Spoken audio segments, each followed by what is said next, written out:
The following podcast is brought to you by Vite Ramen. Use offer code BrokenSilicon to get 10% off tasty, healthy, and easy-to-make ramen orders at the link below. Or go to cdkeyoffers.com and use code BrokenSilicon for 30% off Windows keys and die shrink for 3% off every other key on the website. Now, on with the show.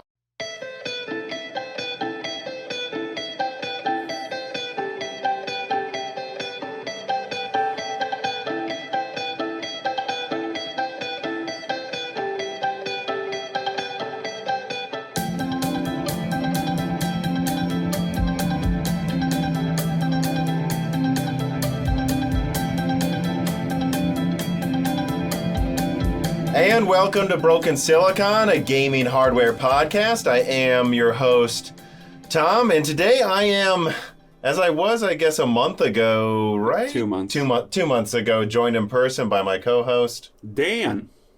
Yeah, we are seeing, hoping, again, I don't like announcing anything that's happened or going to happen ever because nothing happens on time, nothing goes as planned. Nothing is good. Nothing's good this year, but we're hoping to see Tom Segura with a couple of friends later this evening. That's why you're in town in Nashville. He's one of our favorite comedians. Yeah. That's why you're sitting next to me. And and what I mean when I say nothing, let me say this. What I mean when I say nothing works is half of the people that were going to go to the show with us got COVID and so can't come. But one of the people who's coming, filling up one of the tickets, we bring up all the time, one of our best friends, Brock, he's able to come because other plans he had were canceled because people he knew got COVID. So we have people who got COVID and can't come, and people that can come because their friends they had plans with originally got COVID. So half of everyone we know has COVID, so we're just not, fingers crossed that we do go to a show tonight. We will see, though. Who knows? Maybe we'll get an email or whatever that the show's canceled because COVID is awesome. It's certainly fun. Yeah, I guess without dwelling on this subject too long, what did I say to Mary Kate yesterday? I said, it certainly doesn't feel as bad as 2020, but this feels worse than 2021. I mean, at least this part of the aspect of the year so far. June of 2021 was kind of like, it felt like it might be the end of it, and nope. Probably another... No. Probably another year. Probably another year at least. Maybe. Not going to say 2. It's probably going to be a year. Yeah. But let us move on from that very happy opening subject here. Raja M. Kadori writes in, taking a break from trying to get ARC out on time, and he says, "Hey Tom, I heard rumors that the RDNA 3 flagship will be between 93.15% and 94.37% greater than the 4090 in terms of model number naming. Can you confirm this?" I can confirm your numbers are off. It is 94.38% higher, the 7950X. 7,950 is a 94.38% bigger number than 4090 if you slightly round up, which I think you should on that last decimal unless you're a madman. And if we're getting really into it, 4090 only has 3 significant figures, so I would even argue 94.4% is what we should round to, Tom. Exactly, because if you're not rounding up to 8, then it's like, why'd you even add the other numbers? And then it should have been a 0.4. So no matter how you dice it, Raja, you got this one wrong too. Hopefully ARC works out, though. Hopefully ARC works out. I guess on a non-joking note, though, Dan, would you say, again, if RDNA 3 doubles performance of RDNA 2, or even 80% better, you agree it's 7950 XT, right? Not 7900? I don't... Well, we'll see. I think it might be a bit fun to go back to an old name, but I don't know if... I think they would do that almost as, like, a joke. Because the 70, if they went 970 XT? Yeah, or something like that, because... I don't know, it is a little weird to go back to another card name that they've done within the past 10 years, unless they're trying to do a callback, because 7970 and 7950 are pretty fondly remembered cards, I think. Yeah. I guess so. again, and the reason I think they would use 950 is if they double performance, I think they're going to charge $2,000 for the top card, or at least $1,500. And if they do, I don't think they're calling it the 7900. Yeah, they might go a tier higher at some point. It's really only a matter of time before they try to add another tier like Nvidia has. Yeah, which I would almost argue Nvidia shot themselves in the foot calling it the 3090 because they've already charged $1,500. God knows they'll try to charge more. So I guess, are they going to launch with a 4090 Ti if they charge $2,500? Or are they just going to call it the 4090 and say, yeah, now it's $1,000 more? To this day, I feel like what is the 3090 should have been called the 3080 Ti. What is the 3080 should have just had 12 gigabytes from the start. Yeah, I mean, I think there's a lot of things they should have done from the start. Both of those probably included, and I don't know at this point if they should revive the Titan or what they're going to do. Maybe they'll bring in a new Titan and call it, and say it's $3,000 next time. Again, again, Titan means whatever NVIDIA wants it to. I don't feel like they're going to revive the Titan name unless they're 100% sure AMD can't touch them. And I just don't see that happening for like 3 generations, honestly, unless something insane happens. And and what we've been told is completely wrong, or they pull a rabbit out of a hat. Spamton G. Spamton writes in, he says, is Jensen pushing the Omniverse so hard so by the time he would retire, he can put himself into it? This would allow him to become the CEO forever with a digital leather jacket, spatulas, and evil green eye, can be eternally skewing over gamers, but not really wink. Sure, the last sentence here, Spamton, but... There's a lot in that last sentence. Yeah. What I would say, though, is I just think, you know what? Here's how I'm going to approach this question. Like, gut check. What do you think of the Omniverse, Dan? Is this the Metaverse or I don't know much about the Omniverse unless it's just a new That's name true. I was kind of thinking of the Metaverse. The Omniverse is they're trying to... The way I've seen it presented is be able to kind of like the Matrix simulate real life so they can run scenarios in it and like basically do anything. So that makes some level of sense. I don't think that's something you can live in though, right? Because half of the stuff you would need to live in is not the same stuff you'd use for like physics simulations or something. Yeah, I don't think we're near the computing power to get there yet. No, and nor will we probably ever be, despite what futurists think. Unless we can build a computer the size of Earth to put all of these simulations in or something. Which at that point, why not just live on Earth? You built a computer the size of Earth. Yeah. Why not just terraform a planet? It might actually be cheaper. So I don't know. I think the Omniverse makes a lot of sense for like simulations and stuff. I guess you're right. I was kind of mixing up the Metaverse the way I asked you that question. Dan, what do you think of the Metaverse? I think it sounds like good old Mark Zuckerberg is trying to bring hell to Earth for some reason. Because he saw Ready Player One, and the guy that wrote Ready Player One read another book that's a dystopian book, and he was like, that dystopia sounds real cool. Yeah, I just don't think Metaverse. I think what you're going to see eventually is a world that frankly already exists for some people, where they you have some people that don't go, let's just say, they don't go outside a lot. VR goggles or not, they're chatting with people online. You don't need VR goggles to use a monitor and chat online and play video games and meet people online, make friends online. People get married online sometimes. Like, you don't need VR goggles to do that. I think the question is, how good does the Metaverse need to be for more than just, let's say, 5% of the population do that? Because I think what people underestimate is just how many people won't care. I mean, there's so many people that just don't play video games still, and they don't want to. They'd rather read a book, and that's okay. I feel like that's very different playing video games, of course, than, And there's a term for those people. They're called terminally online, and that's like not a good term, and I don't see the idea of trying to bring the concept of being terminally online to everyone. Yeah, well, I mean, that is kind of what Mark Zuckerberg does, is bring something that has bad implications to as many people as possible and make money off of it in a way. But, I mean, I don't know. I just think the way I see the metaverse is it's just not going to be real enough for most people, but you're going to expand that, let's say, terminally online population, which I don't even know if that's 1% now, to maybe 10%. It's like, oh, he's the friend that you know that does that. Mm-hmm. You know, that's kind of how I see that. I don't see everyone wanting to be a cartoon giraffe at a concert in the future. Although, a long neck, you would get a good view.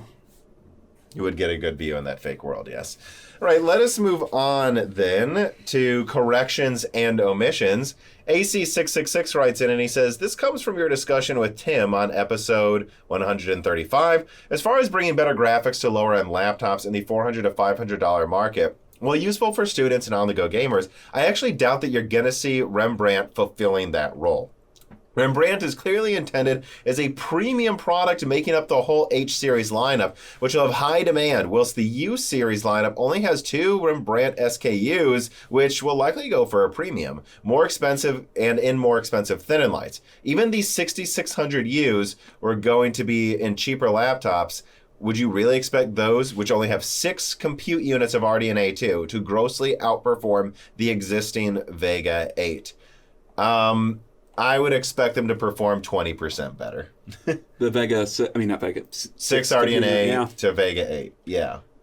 Yeah, probably. And I also just want to add, I think AC666 might be completely right that it only goes into premium laptops, but what's the point of emphasizing the gaming performance of the 12 compute unit versions if they're not going to go into, cheaper thin-end lights or whatever, that so people actually get a entry level of performance in a relatively cheap laptop, and not super cheap, still probably like $800 or something. Right, which what he's touching on is a discussion me and Tim from Hardware Unboxed had recently, where basically I was almost making a devil's advocate argument, or I don't know if it's devil's advocate, I just feel like I don't hear this opinion enough where I feel like I'm being a contrarian, which is I don't find the integrated graphics that impressive, because I was kind of arguing they're going to be in expensive laptops anyways, and how does that change anything from the, right now, what we've seen at Best Buy, those Asus netbooks that have a 1080p screen, a Ryzen 6-core,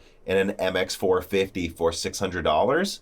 So if this isn't going into those $600 laptops and extending their battery life, or going into $500 laptops, like AC666 says they probably won't, and I don't disagree, then my point is I'm not sure Rembrandt really pushes any ball forward, besides being a performance increase for premium AMD CPUs and laptops. It's not as much of a... Because I think online you see tons of people going, yes, now you can get a truly portable APU. Yeah, but in a laptop that is already going to be competing almost with low-end graphics cards anyway. So premium thin-end lights will be better, and I think maybe the bare minimum performance will go up a little bit in some things. But yeah, what AC66 actually brings up, you almost wonder if Alder Lake will raise the minimum performance more so, because they're putting 96 execution units in basically all of their models, and there will be $400 laptops with that. That might be true, even if the 96 execution units ends up being a bit weaker than 12 compute units on RDNA 2. But the problem... But it is 96, like, second gen. That's true. Of that ARC generation graphics. And right now, Tiger Lake's 96 execution unit model matches the MX350. I see no reason why this wouldn't probably perform 20-30% better than that, which would put it pretty firmly at MX450 territory.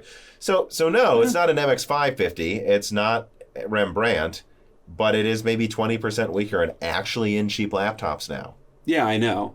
And at a certain point, if they're not going to start putting either trying to make APUs that are for lower end laptops that might have more compute units and fewer cores, so like, I don't know, a 4 or 6 core CPU with 12 RDNA 2 compute units, I don't ultimately know what the point of increasing the power of these APUs is, because it's almost like with Intel, like a while back, like you would almost just ignore the integrated graphics performance because you're always pairing it with a dedicated card anyways. Which is why Intel had two versions of Tiger Lake that were somewhat similar die size. You had the 8-core with 32 execution units and the quad-core with graphics as good as an MX 350. That's something I kind of just wish AMD would do. Like, I don't understand. Like Van Gogh would fit that, by the way, if they actually brought that to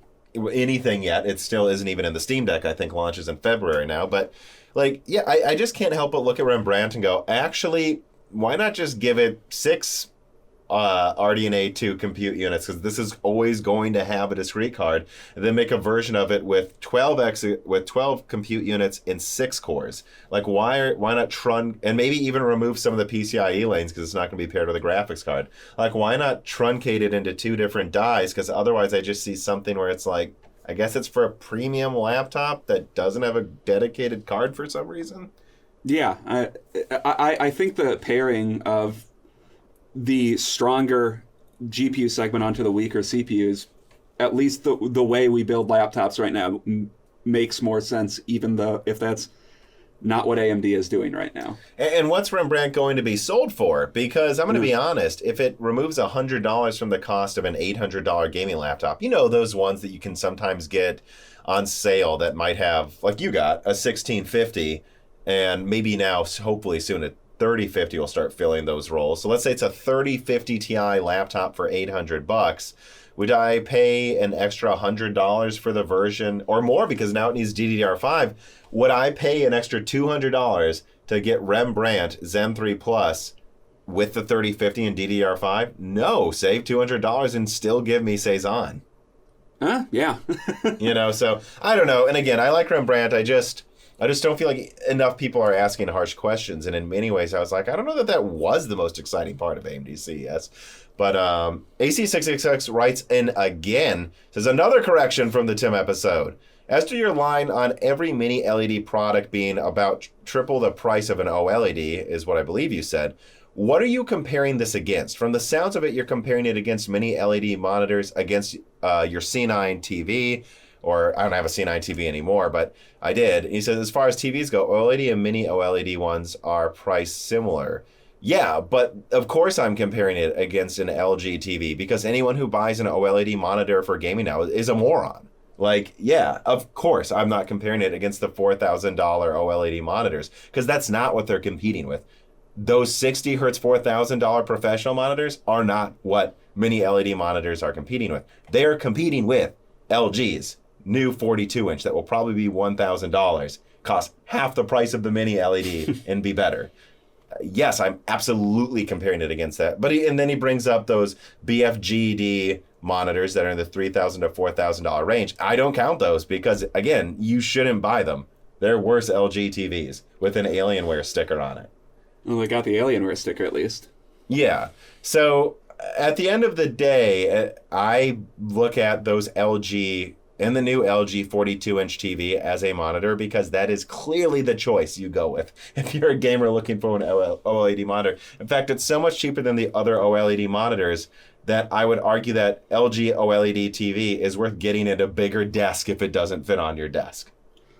Yeah, I mean, I also just kind of think if you're looking for a desk monitor, OLED doesn't really seem to be at a point where you can get it yet, and I don't know. If that's really what you want, I almost think you should just wait and get a cheaper monitor in the meantime if you can afford it. Yeah. But yeah, so I know I'm not doing apples to apples directly in terms of how those products are marketed, AC666, but I am doing the comparison that I think is the realistic one gamers are making for themselves. Blokes writes in, from your discussion with Tim on quantum dot OLED burn-in, QD-OLED will help reduce burn-in relative to W-OLED, which is the current status quo of LG TV, so everyone knows, by virtue of making it colorless. No, you put it twice, blokes. You put virtue twice. You just confused me. All right? Bad boy. But anyways, but yeah, he says by making the burn-in colorless. He goes on, if you combine that with pixel shifting and try to equalize the amount of wear on all sections of the display, you end up with, instead of burn marks, which is what you currently get with LG TVs theoretically, you instead just get a display that gets dimmer over time. So that's not really an omission, but it's a thing I thought I would add to your and Tim's discussion that wasn't covered. And I'm glad Blokes did, because that is a big difference for a monitor. Because QD-OLED is also decently brighter. Like What's a lot the, brighter than W-OLED. So if you were to tell me it goes from 1,000 nits to 600 nits over 5 years, and there's no chance really of burn-in, oh, I don't care. I think it's ready for prime time then. What's the theoretical like max or whatever nits that the QD-OLED would put out, or have they said anything on that yet? I don't remember, but it's not like 10% better. I think it's like 50 to 100%.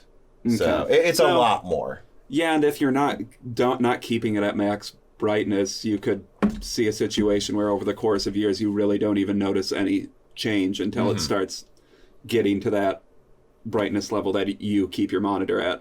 Yeah, and that's something me and Tim talked about to this day. And I mean, if you technically count it, I guess the PlayStation Vita is the first OLED product we owned. Whether you include that, smartphones I've had with OLED displays, which most of them have recently, or I guess half of them had actually. A lot of them still have like a mobile IPS display. Or the TVs I've used, or the OLED laptop I have. None of them have ever had burn-in over the past, like, well, if you count the Vita, like, what, 8 years, or 10 years. Yeah. Let's be honest, though, if you don't include that over the past 5 years. Literally none. And Tim said the same thing. Tim goes, I've never seen burn-in on an OLED I've owned. Correct. And the thing is, though, we don't use them for desktop daily drivers. And I assume we would see burn-in, but it is an assumption still. And I leave my laptop on mining with the screen on for hours sometimes. Not intentionally. Sometimes it just doesn't turn the screen off for whatever reason. I've never seen burn-in on that laptop. And those JOLED screens are much cheaper than the LG ones. I do have to think, though, like, if you have an OLED monitor and you're doing a lot of word processing on it, I could easily see that causing burn-in at, like, the top of your screen. Right. I could see it, but I haven't yet. True. It's still mostly to me feels like this discussion about when people said they won't get an SSD because technically they have only so many read and writes and HDDs are more reliable, which is just in practice completely untrue.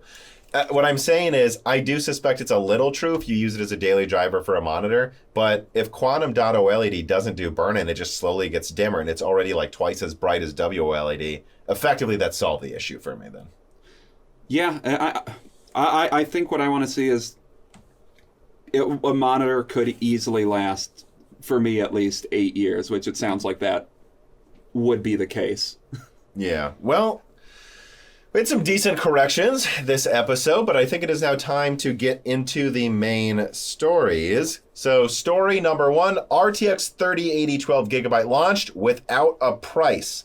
At least in the opinion of Tom at Moore's Law is Dead, me, the 3080 12GB felt real a couple weeks ago, but it didn't feel like it was coming as soon as some were suggesting. After all, where were all the performance leaks before it comes out? Where were the myriad of leaked boxes? There were some, but not a ton of AIB boxes leaked. And why did distributors at Moore's Law is Dead talk to seem to have no indication of when it was launching, supposedly a day before it came out? Well, on the 9th, some heavy digging and long conversations with half a dozen sources led to the truth. The 3080 12GB was certainly real, there was no Founders Edition, there was no MSRP, and reviewers were not being allowed to benchmark it before launch, hence why we weren't seeing any leaked benchmarks. The drivers for it didn't work until a specific date. It was indeed a paper launch on the 10th with no price. And yeah, it is technically, as of this recording, out now, and just like the 2060 12GB, it has no official price, but it's always over $1,000. Really, it's typically usually over $1,500. And what Nvidia has just done is provided a 5% boost to the 3080, while doubling its real price, and they can't even admit it.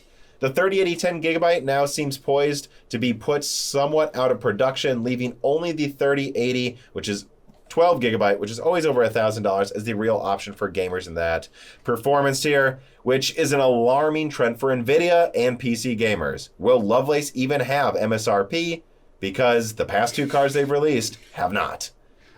I mean, honestly, I would almost put it stronger. I kind of think the 3080 12GB is, to some extent, just replacing the entire, what they're calling it, the 3080 family now. So the 3080 and the 3080 Ti. So they, in my opinion, almost just made the 3080 Ti a little bit weaker, and now it's more expensive. Yeah. On eBay, I guess they're all like $2,000 though. This is the worst. Yeah, and I think I watched Hardware and Box review of the 3080 12 gigabyte finally, which I didn't watch it until right before this recording because I mean I knew how it was going to perform, and he already put out a video talking about all the problems around reviewing it. You know, he says, I guess you might say it's better, I hate to put it this way, value than the 3080 Ti because it's now 2,000 instead of 3,000 or whatever, but it's still horrible. And you know, I've reached out to a couple of contacts since I did that video that first leaked what's going on with this graphics card, and all I'm told is, you know, it's not going to be easy to buy anyways. GA102 isn't supplied that much. Like, they really do use GA102 a lot for miners, and then they use the lower tier cards for gamers. Like, at the end of the day, it won't feel like it's changed much, but I just kind of disagree with my contacts because I'm like, I think obviously what they're doing is launching the 3080 12 gigabyte to replace, like you said, both the 3080 10 and the 3080 Ti, and then they're going to launch a 3090 Ti to replace the 3090. Both of those cards won't have MSRPs. So basically what they're doing is moving the 3080 family up to officially 1,500 and the 3090 family officially up to 3,000, and there's no alternative now.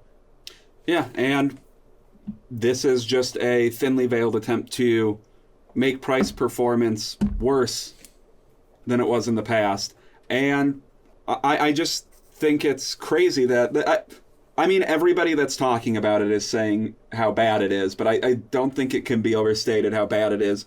They are, in effect, making a weaker card for more money. When did the 3080 Ti launch? Like 4 months ago or something? God, I don't even remember, half a year ago at this point. Yeah, but they're releasing a weaker card that I think will sell 100% of the time over its MSRP. Maybe it'll be a little cheaper than the 3080 Ti's street price. Current street price. What does it matter? It's all of these are selling for $2,000, and yeah. Before it came out, what I started talking to some of my sources, what I started saying before I finally got the full story was, I just want to know if Nvidia has the balls to actually make this $1,000 graphics card, or if they're going to pretend it's $900. And then when I realized it didn't have the MSRP, I was like, oh, so they can't even admit it costs more. Like, which I would say there is a world here where Nvidia can a little bit have their cake and eat it too. Like, guys, inflation's here. Prices are up. They're not going to ever be back to where they were in like 2016. Sorry, that's the truth. Maybe what Nvidia could have done is said, it's $1,100, but it's a real $1,100, and we're going to mandate the MSRP, and the reason we're willing to do this is now we get a bigger cut of it. But they didn't even do that.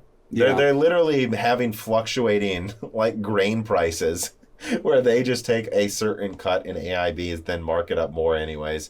It sucks. And again, the part that bothers me the most is that they can't even admit they're raising the price. They can't even admit it. And their website says the 3080 starts at $700. No, it doesn't. Like, they're just lying. And then they mess with reviewers so there weren't any performance reviews on launch day intentionally. It's just crumminess to the 10th degree. I mean, this is a... No matter what you think, this is a seller's market. Holy shit.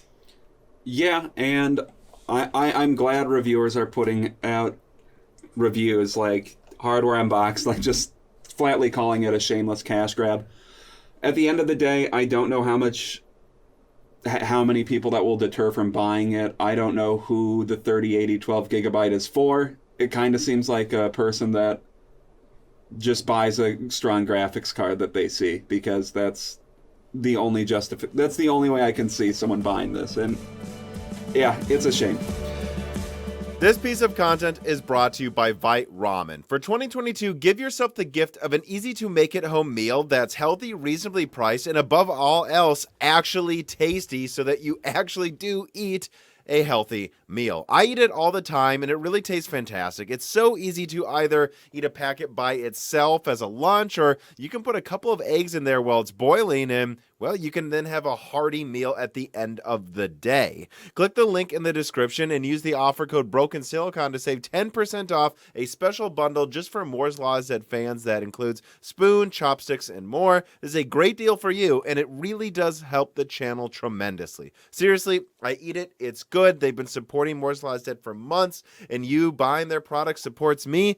And you know what? You really should try to if you want a healthy and tasty snack to start out this year and maybe get rid of some of that holiday weight. Buy Vite Ramen today.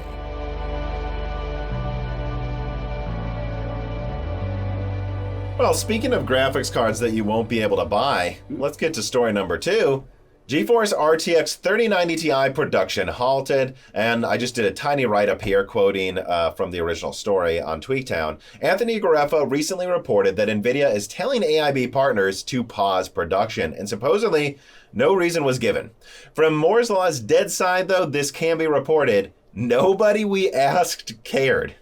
Most distributors did not expect to even get 3090 Ti's for months anyways, and seeing production halted meant literally nothing to them, which Moore's Law has repeatedly reported for a while. This will be a paper launch anyways, which is the truth. You know, so I don't know what to make of this production halt. It seems like this is likely legit. The funniest thing I have is just reaching out to a bunch of people and going, who cares? Like, literally distributors and AIBs don't care. Like, they weren't planning to make any of these. This card really is so they can have a card at the top of the charts, which I'm looking at the hardware unbox review for the 3080 12GB. Again, it's an almost 3080 Ti, and then they're going to boost the 3090 by like 7% in performance so that there's truly a 12% performance difference between the 3080 and 3090 Ti, and that's their new segmentation. I think that's clearly what they're doing, is phasing those out. But the 3090 Ti, I don't even know if you'll be able to buy it. If they've halted production before they've even started selling them or really done anything more than vaguely unveiling it, yeah, this card might as well not exist. And to me, it just looks like they want to have a bigger number on a piece of paper, even if it's not a much bigger. Yeah, even and not releasing anywhere. Like I don't get the point of why they talked about it. Maybe at CES they just thought they wanted to have a show, quote unquote, showstopper or whatever, because. But then why? And this is something a contact said to me after CES. He goes, "Yeah, but why didn't they show a benchmark?" Because maybe you see a benchmark. Well, they probably wouldn't have the 3090 in their benchmark. They would probably have. Who knows? Maybe they would even do like a 3070 Ti. Yeah. Just eliminate everything below, because what are you going to see? So like you're looking at a chart right now. Yeah, I'm looking at a Cyberpunk benchmark. So the 3090 gets 5 more frames a second than the 3080. Who cares at a certain point? Like, you're spending so much more. Yeah, and that's one game. We have another game where the 6900 XT ties the 3090. And I think this, it's just Far Cry 6. I think this is kind of gets a little bit to the core of why they don't show a chart, because there's no way to make it look good. Like, if you compare it to the 3090, it'll be 7% better. If you compare it to the 3080 Ti, it'll be 9% better. If you compare it to the 6900 XT, it depends on something. It might be 4% better. Yeah, and it'll probably be like 5 to 10% better than a 6900 XT, and that's not even the strongest one. AMD is supplying 6900 XTX liquid cooled to OEMs, and that one is 10% stronger than the 6900 XT. So basically, all Nvidia can do is either show a chart where they're like, we beat AMD's strongest card by 2%, or we beat our previous card by 5%. There's nothing to show that looks good. And it's such a weird thing at a certain point, because I know this isn't a new generation of cards, but it is a year later. This is just the most drawn out. This is the most drawn out line of cards I think I've ever seen. Like, both sides, they've just been releasing cards now for 14 months almost, and they're all the same line. But the fact of the matter is, what Nvidia now has to show is in 1 year they can increase performance by 5%. Like, it's odd. Yeah, I think I saw a discussion in the Moore's Law's Dead Discord, which you get access to if you support us on Patreon. And a point someone brought up was it just seems clear that, especially since Pascal and arguably during Fermi as well, that NVIDIA doesn't care about their segmentation more so than launching anything next to every AMD launch just to steal some of the headlines. Like literally, if you think of the 1070 Ti, which really wasn't necessary, or like, I mean, what, or like all these bizarre Ampere segmentations, all of them are there to steal headlines next to AMD launches, and they don't care. They don't care what their segmentation is. They just want that. They clearly don't, because there's how many cards are there in this lineup now? We're pushing like 20 at this point, I feel like. Yeah. It's crazy. Well, and I guess the final thing I'll say about this is I did hear some whispers, and I don't remember if the original story said this, but I have heard other people say too that a lot of it is like just the immense power usage. I mean, this is a straight up 450 watt card that uses a new memory capacity. Now it should be easier to cool because you don't have to cool both sides of the PCB's memory anymore, but it's still causing problems for AIBs that have to build completely new coolers. So yes, theoretically this should be maybe not easier, shall we say simpler to design a cooler for, but it's still a 450 watt card, and a lot of AIBs are having problems not having them break. Well, I can imagine at a certain point, like the 3090, some models had issues with parts breaking.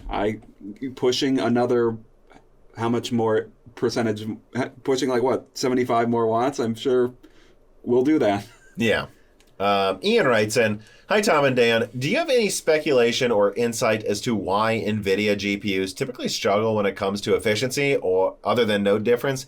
Is it some sort of fundamental flaw in their approach to the design of their architecture, or have they simply stopped caring at this point? It hasn't always been an issue for NVIDIA. Turing and Pascal were very efficient, relatively speaking, but a lot of it's the node.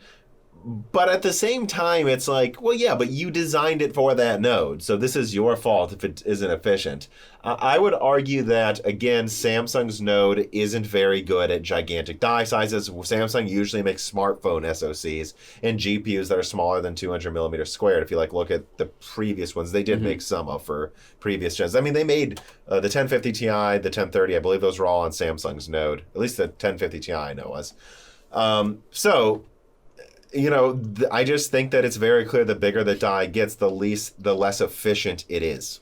And I think it's obvious that there's massive gulfs in efficiency in this lineup, but there's also the fact that they're clearly just pushing certain dies to get to a level of performance that they deem acceptable against AMD right now. Which AMD's doing the same with the 6500 XT, which we'll get to in a second. And, well, really all of them, the 6700 XT, all of these were pushed kind of to pricing tiers, half a tier higher than they were meant to be in.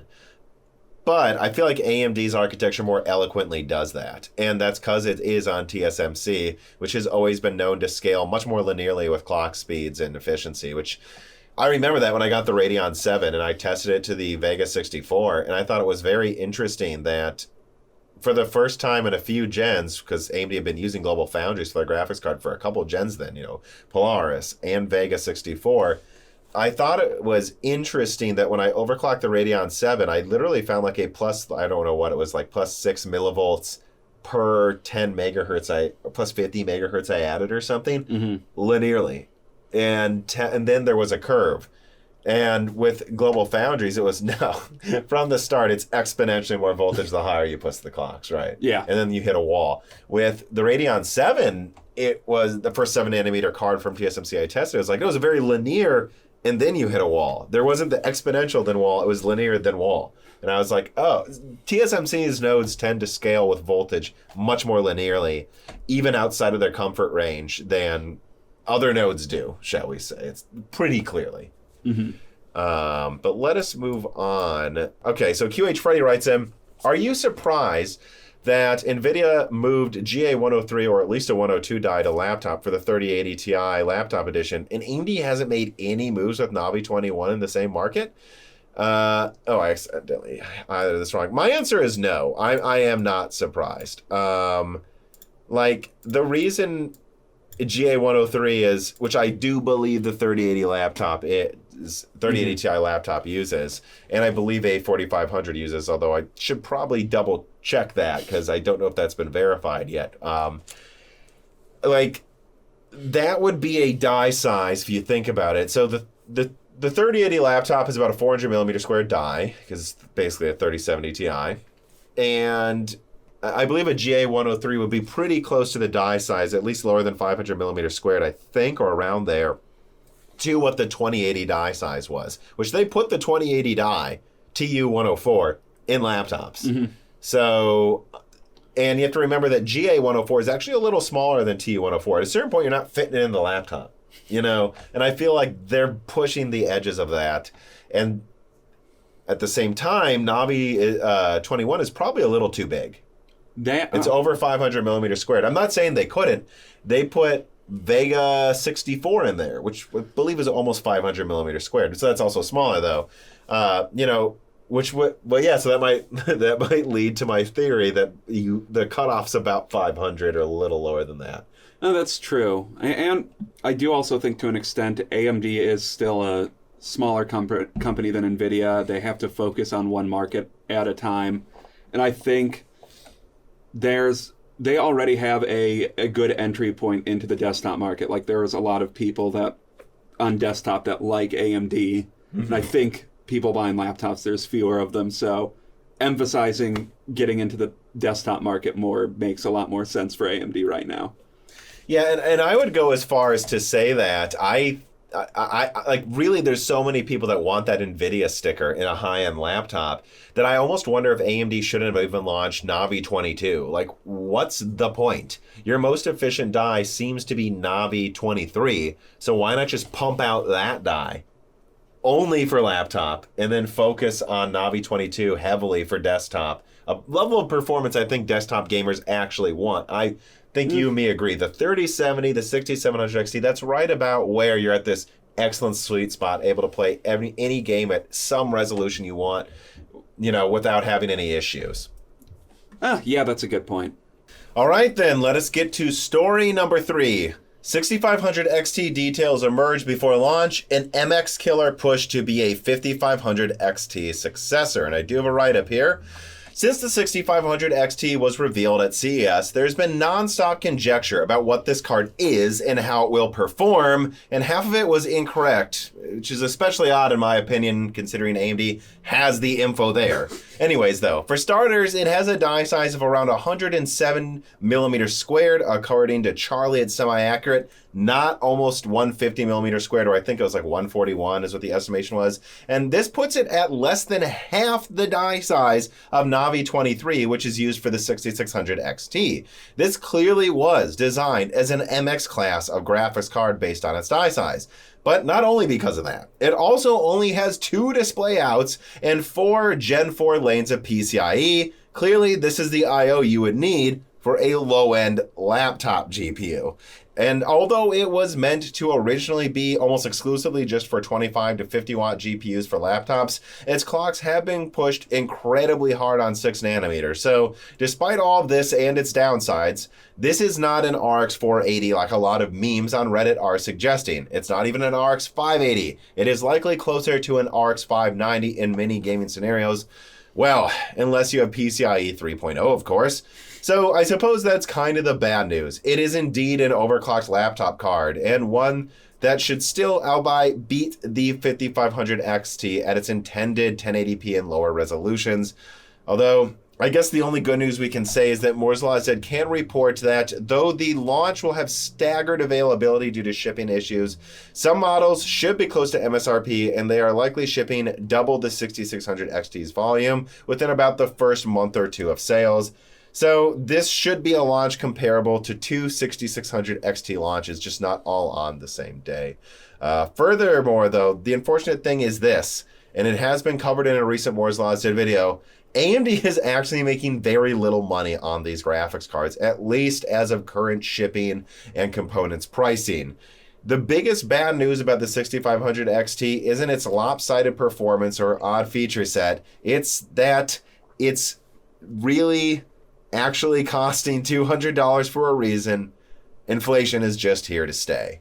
So I'm not sure where to go with this. I mean, I guess I'll open up by saying one clarification. It was actually something I cut out of my recent 6500 XT launch availability video, just because it was too long, I thought, and it flowed better if I just went directly from one subject to another. That happens often, which is, there's going to be dumb AIB models with triple fans. I think Gigabyte's making one, and they'll probably try to sell it for $400. And a lot of the big double fan versions of this 100 millimeter square graphics card will probably be $300. So I want to be clear that think of this like the MSRP situation, except maybe slightly better than the 6600 XT. That is to say, like, a third of them will be around MSRP, half of them will be 30% more, and some of them will be stupid triple fan versions of a card that uses 100 watts. But that's still a far cry from the other launches. I mean, there's a link in the description. The 3050 is already being listed over $400. So again, it's really not competing with the 3050. No, I mean, it's almost competing with nothing at this point if the 3050 is going to be selling for that much, unless MSRP doesn't hold as well as we're hoping, and this goes up to like 250 or something. Which it's going to go up to 300. I mean, there's no way around it. Yeah. But the 6600 XT sells for 500.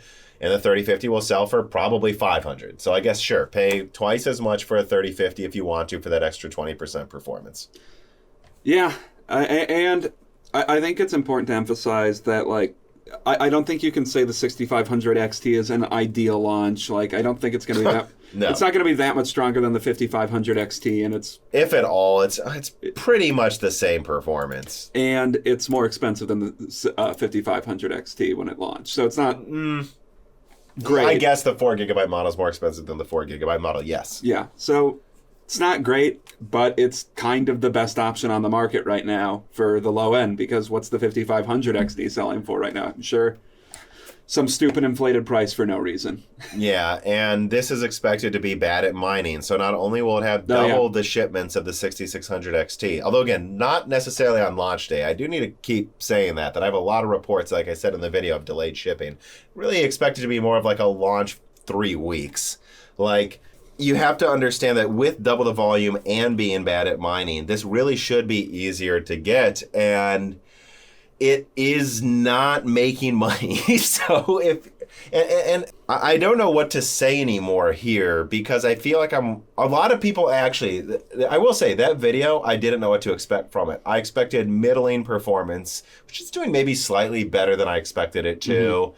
And I expected it to get a higher downvote ratio than usual. Not that you guys would know what that is, because YouTube doesn't let you see anymore. But it turns out it's getting above average upvotes, which, even my worst videos get above 90% usually, or 80%. But actually, it's very rare they're below 95%. But this got over 97% upvote, which I did not expect, because I always get accused of defending these companies. And it's like, I'm not defending these companies. I'm telling you the truth. You can still be mad, but it's not, AMD's not making much money on these. Now, that might get better. I expect shipping costs to go way down in about 3 months. I expect shortages to be reduced substantially, but I think there's no way around it. This is unlikely to ever cost as little as the 5500 XT did or 580 ever did, because inflation's here. And I'm not defending AMD by telling you the truth. And the amount of people, and so in other words, what I'm trying to get to is there were a lot of people in the comments that appreciated the video and loved it. And they're like, I get it now, I guess. Most people, more than I expected, which I'm glad I took my time with this video, because I think a lot of people just have a tendency to just yell at everyone if they disagree, when it's like, no, maybe I just take a step back and I try to explain slowly, right? But there is still a lot of people that go, I've seen, it's unavoidable. There are some comments that are just like, no matter how you dice it, this is a horrible card. And it's like, okay, they're not making profits, so go buy $400 1650.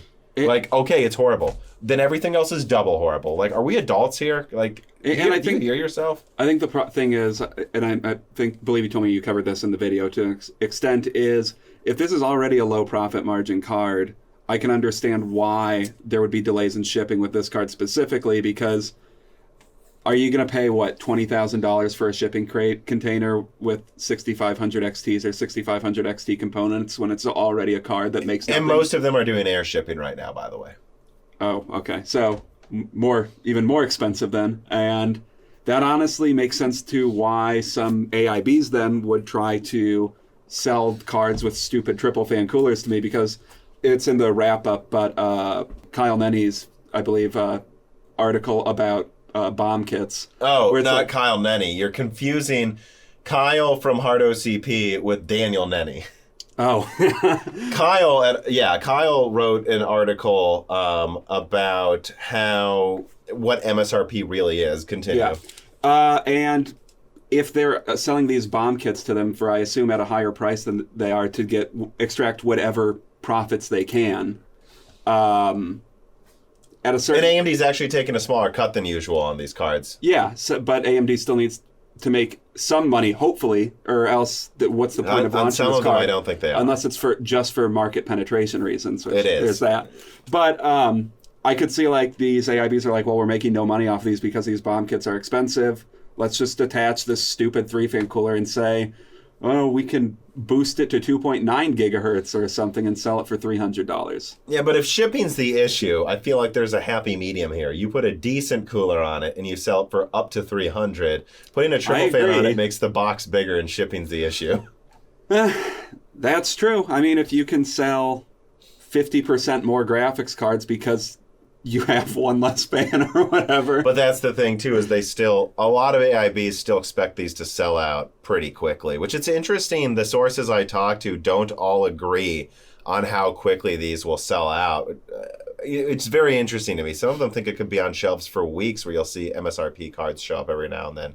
I'm just not willing to double down on that. I'm just willing to say I think a lot of them will be near MSRP from time to time over the first month of sales. And it's a wild card how well this will sell, because I just don't know how many people care about this level of performance anymore.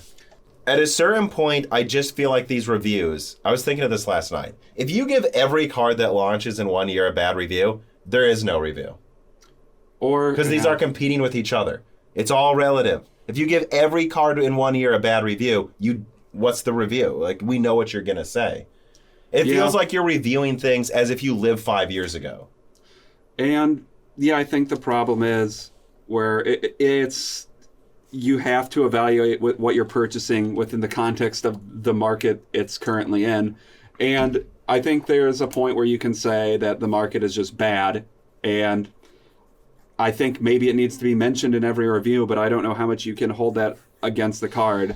It's like if you go into a grocery store and chicken is, I don't know, $7 per pound. Now, I know it's not at that yet. Sometimes it's when I go there. But, and then you say, well, I could buy a pound of steak for $6 7 years ago. And it's like, yeah, that's not the world we live in anymore, though. Yeah. This is how much chicken costs. So are you not going to buy food? Or Which look, people listening here might say yes, and that's fine. Right? That's fine. You don't want a part of this market anymore. And trust me, if the PS5 and the Series X were spec'd out now, they would be $600 consoles. There is no way around it. That the consoles, they lucked out for the consumer and how they were priced. They did not luck out for the companies.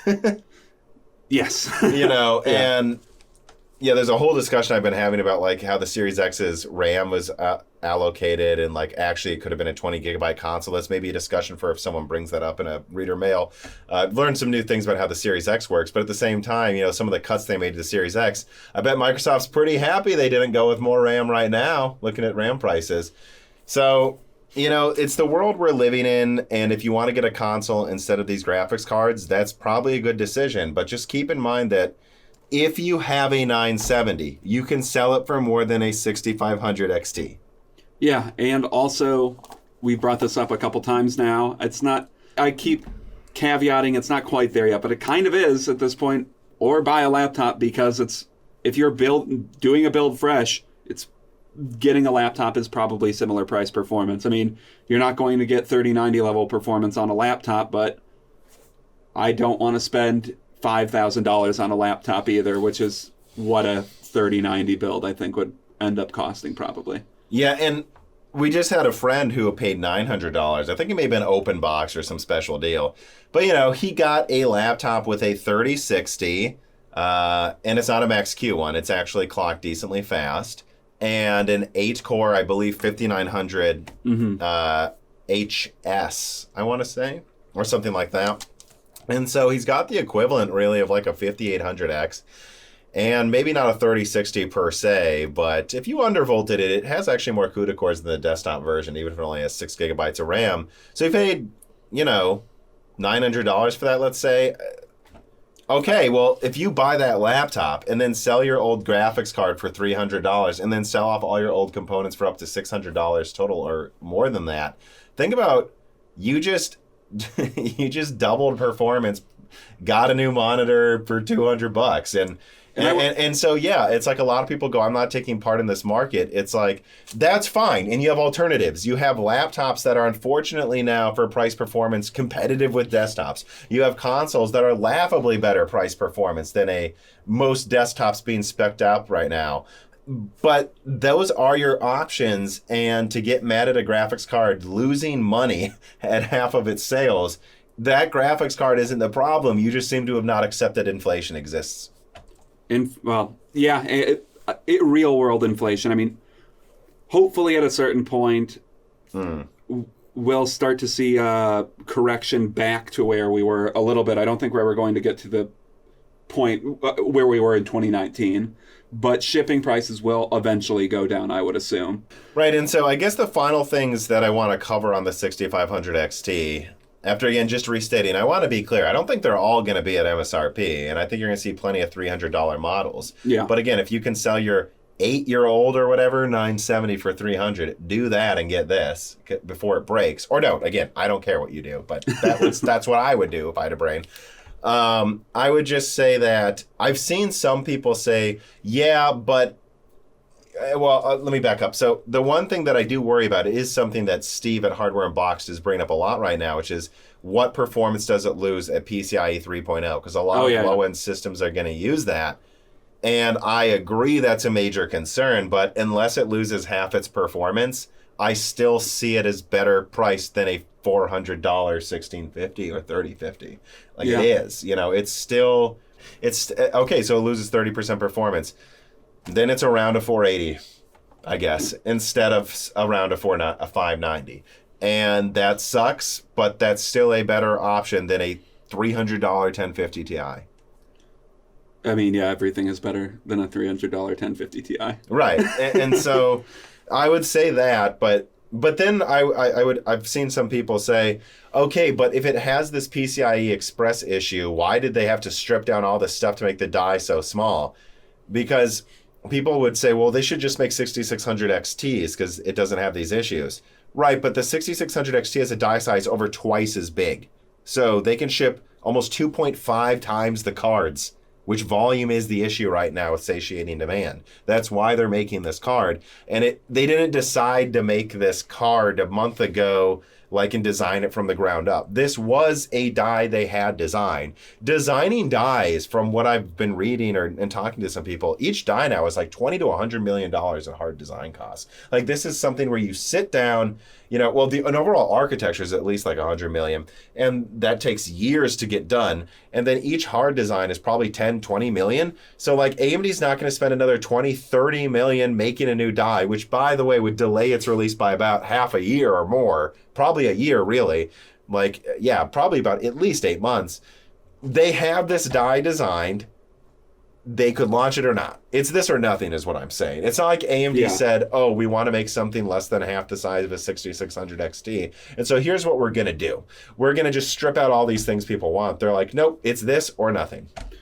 Yeah, and there's going to be a few things in it that aren't great. I think it's going to be really bad at streaming using Relive, which isn't great. Oh yeah. But that I guess that's your option right now if you need to get a new graphics card for cheap. And it's not great, but I think it's your best option. Right. It's almost like the 6500 XT is this situation where it's like everything we said about the 6600 XT except more. It's like more volume than that card, more availability. Also, more so, it only exists because this market sucks. It's the only reason this card exists, guys. And its alternative is nothing. The funny thing is the 6600 XT actually kind of does have alternatives. This doesn't even have an alternative. There is no alternative. It is 8-year-old 970s. Okay, go buy that. I guess. Good for you. But that's a horrible choice. So I don't know. It is what it is. I don't think it's great. I think what you're going to see is a card that's a little weaker than a 590 on average. Again, so that means like around a 5500 XT. And if you have old PCIe, it looks pretty bad. But I just want to say this, unless reviewers compare this to the real street price of cards, this is what's annoying me so much about it, is it's like, AMD's not even making money on these cards, and they're going to get punished for being the only one even trying to make something right now. And it's just, this card's going to get a lot of hate for being the wake-up call that this market is permanently changed. Sub $200 cards are basically dead, guys, because they can't make them for a profit. Yeah. Sorry. Nvidia's decision is to not even make them anymore, or apparently to just disable 3060s into 3050s. Thanks. Carbon Cry writes in a recent discourse around the GPU shortage and over demand, I've often heard people say maybe AMD, Intel, and Nvidia will learn from the current situation and prevent it from repeating. And frankly, I strongly disagree this is something that will happen. The last lesson the GPU industry has learned from the big mining booms was not to drastically increase production to meet transitory demand. Both AMD and Nvidia lost money by eventually overproducing, which is absolutely true. AMD lost so much money overproducing 290Xs in 2014, and Nvidia they made money that year, of course, but they lost a lot of money overproducing Pascal and then trying to explain to investors a Fortnite boom. But anyways, the current demand glut was very hard to predict in time, and when it became predictable, its length became an important unknown, preventing any overly rapid supply expansion. So the only way I can think of that can be prevented in a recurrence of the current situation is either that the industry gets significantly better at predicting these waves of demand, which I fear would require more data, so more events like this, or a way for the industry to be able to dissipate excess stock cheaply for the companies, thus lowering the cost of overproduction. Without either, the GPU shortages will just happen every few years forever. I think he's probably right. If you can't perfectly predict what demand will be, the prudent thing is to underpredict demand, especially for an expensive product like this, because sure, you're leaving some money on the table from what you could potentially have made, but at the end of the day, that's underproducing a little bit is better than overproducing.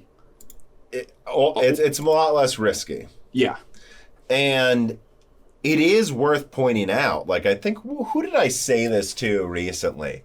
I think I said it to, I don't know if it was on the phone with a source or it was in a recent Broken Silicon or something. I don't remember. But I remember talking about how I brought up the point, what I think needs to happen is these companies need to stop pretending they can predict anything in economics. Because can we just stop pretending what's going to happen? Like, when the pandemic started, all of these companies reduced production of the things we actually needed more of, computers and cars, because now people were flying less. And so what that tells me is these companies cannot predict. And I'm not saying I would, but I kind of is what I'm getting at. And then when there was a mining boom, they predicted more cards and they overproduced way too many. So what I'm forced to conclude is kind of what Carbon Cry said. I think the lesson they're going to learn is we can't predict these things. Yeah, and like he said, how can you predict something without data points? Like, yeah, there's some things that have huge trends over time. Like, it's pretty easy to predict that ice cream will peak in sales during the summer because it does that every year.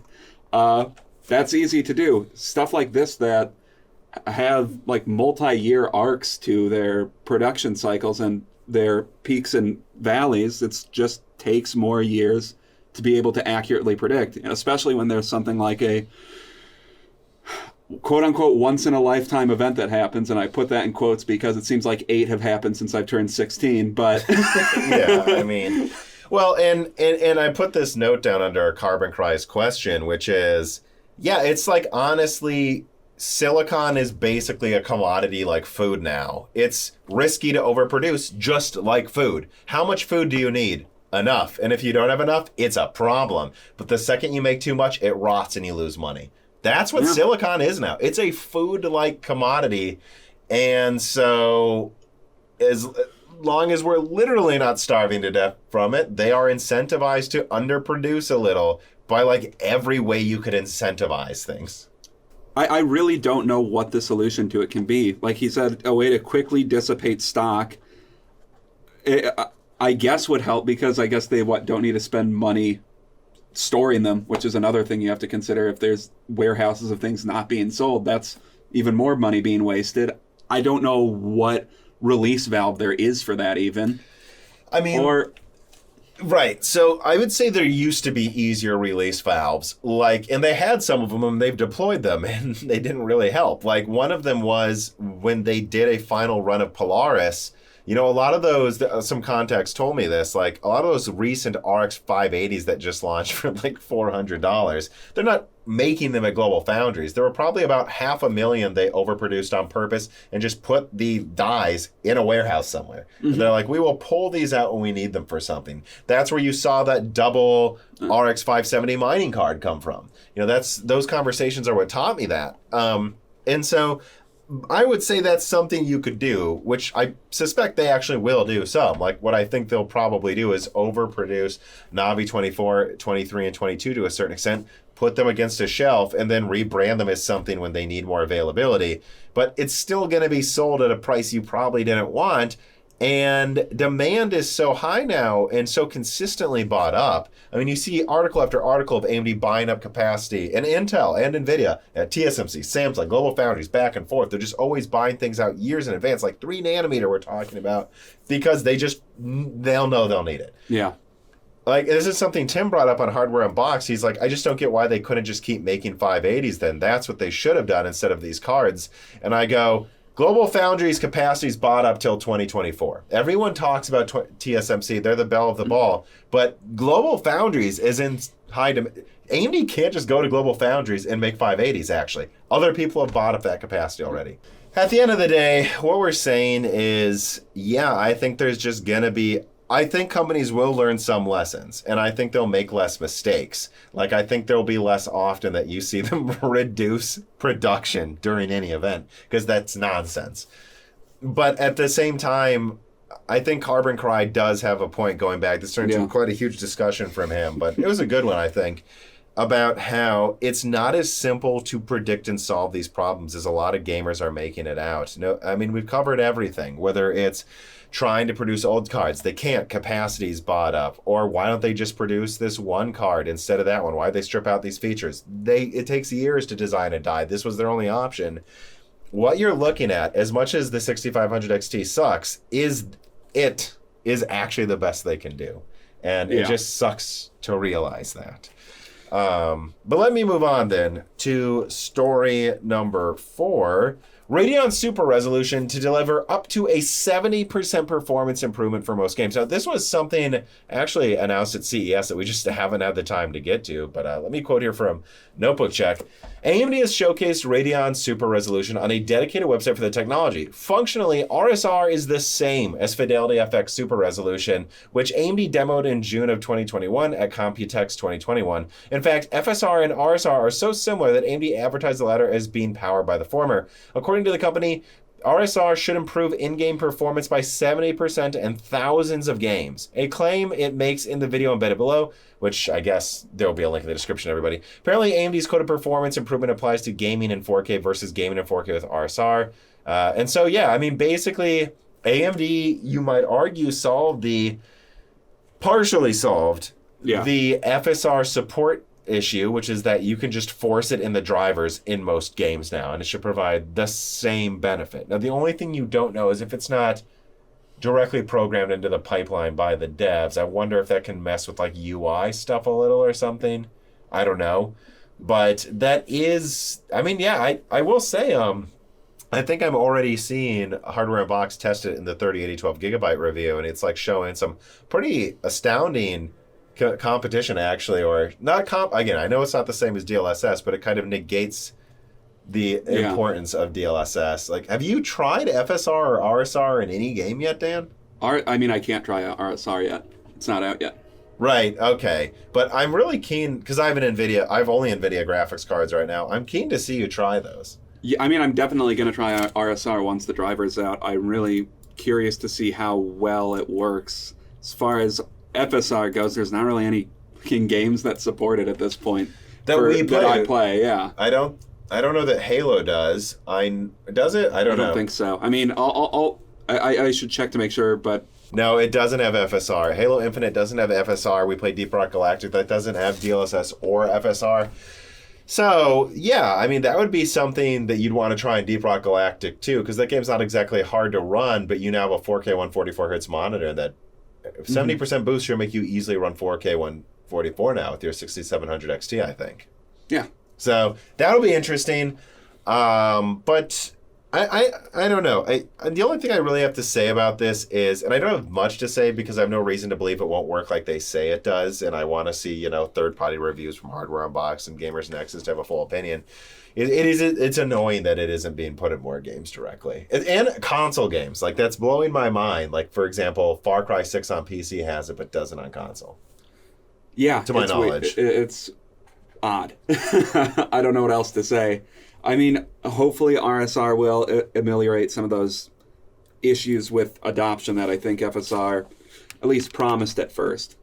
But, we'll see how it performs. Hopefully there's not some weird unforeseen consequences like, a bunch of artifacting or something like that, because that's the biggest thing I would guess could happen. And again, I'm guessing in most games there won't be anything like that, but you never know.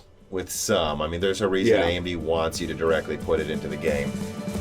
Today's video is brought to you by CDKeyOffer.com. Whether you're looking to get good deals on PlayStation, Microsoft Office Professional, or both Windows 10 and Windows 11 operating systems, CDKeyOffer.com has you covered. CDKey is a long-term sponsor of Moore's Law is Dead, and that's because they have been consistently providing me and Moore's Law is Dead's fans with a service that I think PC gaming just needs. Reasonable operating system and Microsoft Word prices. We all have to use these products, and we don't need to overpay for them if you use CDKeyOffer.com. And you know what? I know I will be using these products later this year for a new Raptor Lake or Zen 4 system, most likely, and I will do so knowing that, well, they're all legitimate keys, and they are going to be delivered to me quickly and promptly when I buy them.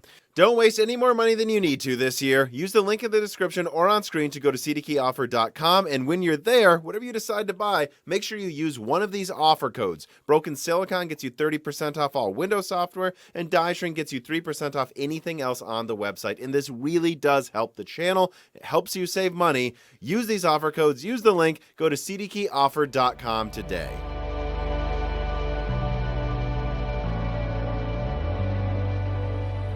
All right, let us move on then to story number 5. Intel Raptor Lake leaked by Moore's Law is Dead to be launching in Q3 of this year, and at the very least competitive with Zen 4. Over the past couple weeks, Moore's Law is Dead has dug into quite a few minor details regarding Raptor Lake, Zen 4, and various upcoming Intel and AMD architectures. The summary is this. Raptor Lake is planned to launch by late Q3, and it's clear Intel is trying to launch it about a month before Zen 4 comes out. Furthermore, Raptor Lake seems poised to bring 5 to 15% higher single threading than Alder Lake and 30 to 45% better multi-threading than Alder Lake. Interestingly, at the same time, Zen 4 is projected to bring a 30 to 40% higher both single threading and multi-threading over Zen 3, which has lower single threading than Alder Lake. So in other words, Raptor Lake and Zen 4 should launch at similar times with similar performance levels, although AMD should surely win in efficiency. Oh, and Meteor Lake has had a lot of cocky quotes behind it, according to Moore's Law is Dead sources that he's talked to. They plan to leapfrog AMD with Meteor Lake. So, in other words, I would say the question isn't can Zen 4 beat Raptor Lake? The question is, can Zen 4 beat Raptor Lake and Meteor Lake? And there's also a lot of bullshit Zen 4 leaks recently. People spreading BS about these products should consider we already publicly know the die config of Zen 4 and Zen 4C based on pictures AMD's shown at CES. Yeah, bunch of dunces. Yeah, so, because there's been a lot of bullshit Zen 4 leaks, and I'm like, we know what the dies look like. AMD's shown Genoa. Yeah, I don't remember what it was. I can't remember exactly what it was, but there was like some weird leak that was getting some popularity that about... Was it 4C, Zen 4C cores being on? They didn't say which one it was. It said some client version of Zen has 16 cores. This is from WCCF Tech, and half of them are like passive cores that aren't used half of the time to save on heat and whatever. And it's like, well, for what client? Because a key to AMD's strategy is sharing their dies between consumer and server. Yeah. So unless it's using Zen 4 or Zen 4C, and there could be other ones, like I've heard of other Zen 3 variants that I don't think have been officially announced yet to my knowledge. Like what is it for and what big server contract? Because that sounds like something that's oddly at odds with Zen 4C, unless you're saying it's Zen 4C. But we already know what those dies kind of look like, and they don't look like that. Yeah. So, but yeah, that's that part of the conversation. I mean, I don't know. I'm not even sure what to say about this. I mean, I think that's something not enough people have pointed out, like what Intel probably means by Meteor Lake leapfrogging Zen 4. It's because... Well, from what I'm reading here, it looks like Zen 4 will probably have slightly better single-thread performance than Raptor Lake, and within the same ballpark as multi-threading for Raptor Lake and Zen 4. I think either, based on that projection, either could be a little ahead or a little behind the other. So I think it's almost a foregone conclusion. And if Meteor Lake keeps up with the clip that they're increasing with their new lines of CPUs finally, I think it's bound to leapfrog AMD by maybe, like single-threading, maybe 20% over Zen 4 or something, and maybe like, I don't know, like 30% multi-threading or something. Which a lot of people say that's like really aggressive, and Meteor Lake is only for mobile. I'm not so sure. Yeah. You know, I think people keep forgetting Rocket Lake and Alder Lake came out in the same year. Intel's product launches are a little faster than AMD's. They seem to be more on like what? Which AMD's trying to improve on that based on what I'm told. Yeah, they seem to be more on like a 10 to 12 month schedule most of the time versus AMD, who seems to be on like a 14 to 18 month schedule. Right. So if Alder Lake launched in Q4 of 2021, then add 10 months and you get to Q3 for Raptor Lake, and then add 10 months and you get to summer for Meteor Lake. Yeah. And then they're like, but I thought Arrow Lake was coming out that year. I don't know. When does it launch in the summer? Maybe it'll launch in December of... Yeah, like, or it could be pushed a couple months to 2023. So it'll be 2024 at that point, right? Yes, 4. You're right. It'll be 2024. So, I don't know. From the sounds of it, Meteor Lake sounds like it's a full set of lineups. I just can't confirm that yet. And I understand why some people think about it like it might be like a mobile-only thing. I'm not so sure I would double down on that yet. They're showing off mobile first, but that makes sense why they would do that next to Raptor. Like, it uses the Intel 5 or Intel 4 node, and so it's like, yeah, Raptor Lake's on 10 nanometers still. They're going to want to move to laptop first with Meteor Lake, especially if Raptor Lake is competitive with Zen 4, which it should be overall in performance. I know. I guess another thing I would say about all this stuff we're talking about, which really the big news is that Raptor Lake really does seem to be like something that could launch even before Zen 4. And Zen 4, frankly, sounds like something that might launch in like September. Like, so this is sounding really exciting. Is that I just don't think AMD's going to get away with any price increases on CPUs for years. Yeah, Zen 3 might have been their last chance to. That was their milking gen, if you will. If Raptor Lake launches before Zen 4, then they can't increase prices. Right, because already it looks a little ridiculous, but you can argue, you don't need DDR5 for Alder Lake, but still, there's that perception, there's the newer platform, there's the fact that Zen 4, actually, I don't know how much easier it is to buy. Zen 3. I'm sure Zen 3 is easier to get a hold of than Alder Lake to a certain extent, but I see Alder Lake in stock at least around me for below MSRP. So I don't know. I mean, I think AMD gets away with it because of the mind share, the fact that it does have some advantages over Alder Lake still to this day. Really, Zen 3 is competitive with Alder Lake at the right price. But I don't think, I think that I have to wonder if the Zen 4 16 core is going to be $700, because I'm pretty sure the Raptor Lake 24 core is going to be $650 at most.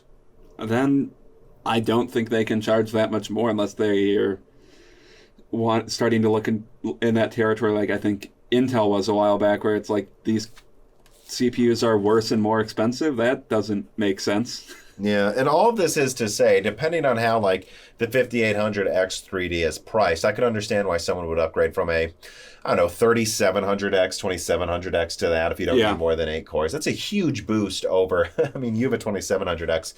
You would be looking at something like almost double the IPC, of your 2700X. But anyone else like me, I think waiting for Raptor Lake and Zen 4 is going to be worth the wait.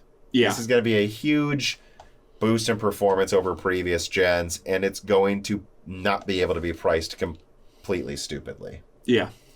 All right, then let us move on. Kerry No Sugata writes in, in an alternative reality where Intel's big cores were as power and space efficient as Zen, do you think Intel would still have gone down the big little route? I'd say they probably would have, but only for mobile processors. My answer is eventually yes, because as far as I can tell, AMD is going to do that within a few years anyways. I just think that the nature of their, some would say, and I might agree, bloated architectures that have been stapled on and Frankensteined and upgraded for a decade straight, they had to go to big little. They're just wasting so much space. Because I don't remember what it was. I swear like a Zen 3 core takes up like half the space of a Golden Cove core or something absurd, So, yeah, I just think Intel had to do this sooner. Yeah, and Intel, they have almost the reverse design philosophy of AMD, where they have these 2 core architectures. It makes sense that they would unify earlier. Yeah. Brett Summers writes in, hey, Tom and Dan. I know that you, Tom, have mentioned that Zen 2 and 3 are incredibly cheap for AMD to pop out because they're so small and they have efficient cores and they make high margins on them. But I was wondering, what is Alder Lake like for Intel? I'm assuming it's more expensive to produce. Is it because of the node, the cores themselves, the iGPU? Do you know if Intel is accepting less margins on these CPUs due to AMD's dominance in the CPU space and selling them for less if the above is true? Thanks as always. P.S. I level myself up from 10 gigahertz pleb core to a 20 gigahertz graphene god on your Patreon because I want you guys to thrive. Well, thank you. Yeah, we definitely thank you for the support. God, this year I really hope we can hire on a couple more people to make, without dwelling on it, but I think that could allow us to have even more content, especially for the patrons, and have it more consistent. But to answer your actual question, I actually looked this up before we started recording out of curiosity once I saw your reader mail, Brett. And Alder Lake's combined die size for the i9 12900K is pretty close to the 5950X. Like the 5950X is 2 80mm squared chiplets, and I think like a 100mm squared. So it's up to like 260. I think the Alder Lake is like 215, 260mm squared. Mm-hmm. So 10 nanometer, which is what it is, isn't yielding badly now. I'm hearing it's yielding fine. So I actually would argue they probably cost about the same to make. And because AMD has to package multiple chiplets together and ship them around more. So I don't think Intel is making much less money. It might even cost less to make than the AMD one. So... Yeah, especially, like you said, depending on how far and how much they need to ship things around. Because Intel's more locally or more concentrated in America, right? Which is probably an advantage right now. Well, also, it's their own node. So it's hard to even discuss what's the real cost is to them. I would argue Intel can easily afford to sell it for less than Zen 3, actually. Yeah, there's probably just They couldn't before when yields were bad, but now they can. Yeah, there's just also the fact, I guess, that Intel was floundering on 10 nanometer for 4 years, but that doesn't go into the price of the CPU itself. Yeah, the problem for production costs really comes to the things they can't make. or make enough of. Like their golden sample Xeons that they were trying to show competing, frankly, even with Zen 1 Epic, like AMD can just pump these suckers out and they cost less to make because they can even make enough of them. Like, basically, at a certain point, it almost felt like Intel was comparing only golden samples to the top Epic processor that AMD can just make millions of. So, I mean, I think that's what you got to think about. You know, once their yields are good, monolithic is actually kind of cheaper. So, yeah. I wouldn't think that Intel's making no money on these. Is it better or worse? Profit margins, it's hard to say because I don't know how expensive their 10 nanometer node is and they're not paying someone else. It's their own node. But I don't think Intel's like losing a bunch of money at all. I think they can actually easily afford the pricing they put these at. Anyways, though, let us move on to the final story here. Story number 6. AMD AM5 to be a long-lived platform. Backwards compatibility with AM4 coolers confirmed. In a roundtable interview, AMD CEO Dr. Lisa Su confirmed that AMD has plans to keep the AM5 platform as long-lived, at least as it sounds like, as AM4. Quoting Lisa Su, "Well, we've been extremely pleased with how AM4 has evolved. We said we would keep that socket for a long time, and we have. We continue to believe that it has been good for the community, and frankly, it's been good for us as well.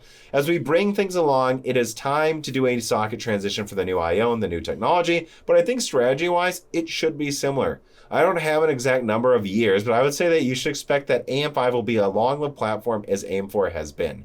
I think we're expecting AM4 to stay in the market for quite some years still, too. It'll sort of be an overlapping type of thing. And yeah, they confirm cooler compatibility later in the discussion as well.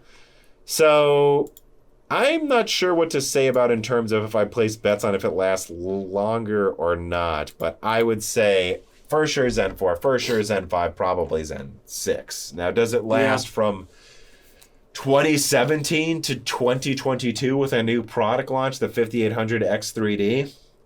I don't know. We'll see. But AM4 was supported for, I guess, depending on how you consider it. Yeah, that was their platform for 5 years. So, that probably means we'll get at least 4 years out of it if we're saying a comparable amount of time. So I would think 3 at least, hopefully 4 product launches. I suspect it will be a little less long-lived than AM4, especially with how much things are evolving. Who knows? Because keep in mind what that means. So AM5 launches in the second half of 2022 this year. So add 5 years. 2027. I don't know what type of 3D stacking we're going to be dealing with by then. Meteor, like I already hear, could be crazier than people think from that tech. So what AMD will be doing, I just assume 4 years is what I would target if I was AMD. Maybe one less, like a Zen 4, a Zen 5, and then maybe a Zen 6. But there's probably going to be a Zen 5 Plus, so I wouldn't be surprised if they just kind of stop there. And if you want, it has DDR5, so the longest you can make it so people don't need to get a new motherboard for their new RAM is nice. But I think they maybe kept this around a little too long, and I kind of agree with them. Well, yeah, they're once again, product launches got a little confusing there at the end with AM4. Yeah. So as far as cooler compatibility, I guess I just assumed it would be. I just kind of assume these companies always find a way to make your cooler at least mostly compatible with the previous socket. I mean, how long have Intel coolers been compatible? My God. As long as I've been building PCs. Yeah. So, as long as you've been building PCs. So, I don't know. Do you have anything else to add to this? No. Okay, so moving on then, QH Freddy writes in, is asymmetric CCXs even possible with the current and upcoming Zen 4 Infinity Fabric architectures? Off the top of my head, I'm pretty sure every Ryzen design has had an even number of CCXs, or B, the same number of cores on each CCX. That alone seems to suggest to me that designs with either different types of cores on one CCX or different types of cores on different CCXs, big, little, within, or between CCXs, should not be something that exists with the current Infinity Fabric setup. I think that's pretty obviously true. And I've been told, by the way, those rumors, if anyone remembers, of the 5+5 Zen 3D, that was something they considered doing, a 5+5, but they've ultimately decided it was kind of pointless. So even that weird lopsided one, they had to have the same amount of cores in each one. They didn't go with like 8+6 or 6+8, so I think right now that's pretty obvious. But again, I would assume that's something that changes with Zen 5, but I don't know that they can do it with Zen 4. And honestly, QH Freddy, that is one of the reasons I keep saying I don't think AMD should do 8 Zen 4 plus 16 Zen 4C with Zen 4 on consumer. I think they should just do 8+8 for or should I say 2 times 8 Zen 4 CCDs, and then have one kind of Threadripper WX model on AM5 that's just 2 16-core CCDs, because that just avoids a mountain of issues, right? Mm-hmm. And I actually think it's a more interesting product as well. So, I just would hesitate against saying anything after Zen 4 will have the same constraints. Let us move on then to the wrap-up here. Let's see, write that down. All right, so as always, these are the stories that didn't make it as main stories. So actually, this one here is pretty interesting. Have you seen this, Dan? Asus is working on a DDR4 to DDR5 adapter card. It goes into the DIMM and allows you to use your old DDR4 in Alder Lake. Yeah, I'm curious what the ultimate point is. I mean, I guess if you have DDR4, you can stave off buying DDR5 for a few months. That's about it. But I don't know. And I had a source tell me about this before I knew about it too. And he's like, no, it really is going to be a real thing that they're going to try to ship in decent numbers. I just wonder how much this is going to cost, and if it's because I think the cost dictates how useful this product is truly. Like, if it's $100 or something, that's probably a dumb product. Right, and it's like, what's the performance hit? If it's 10%, I can see taking a 10% performance hit. Alder Lake's already really strong, and then just hoofing it out for a year until DDR5 gets cheaper, and there's a huge upgrade in RAM. Mm-hmm. But one thing I would say, Dan, is I've heard that DDR5 is going to have a lot of shortages over the next quarter. Mm-hmm. So I think Asus is making this because they know they made too many DDR5 motherboards. Yeah, probably. And that's something I've been directly told, is they're like, oh no, we should have made more DDR4 motherboards. They made more DDR5 last minute, a lot of these motherboard manufacturers, because they're like, well, everyone's paying more money for everything, so let's go completely high end. And they didn't make enough DDR5. That's basically what I'm told the situation is. You already brought up this article here from Kyle Bennett, not my random permutations of names for no apparent reason. GPU MSRP is not meaningless. I don't have much to say about this. I also covered it and touched on it in my 6500 XT video that just came out, that MSRP means something. It is literally a calculation a company does where they try to figure out what it can be sold for realistically. It is a real calculation they do that they try to hit, and if you don't have an MSRP, that really does increase pricing on these cards. Mm-hmm. And especially long term. Maybe not in the short term much, but in the long term, it does. So I think that's an important article for people to read.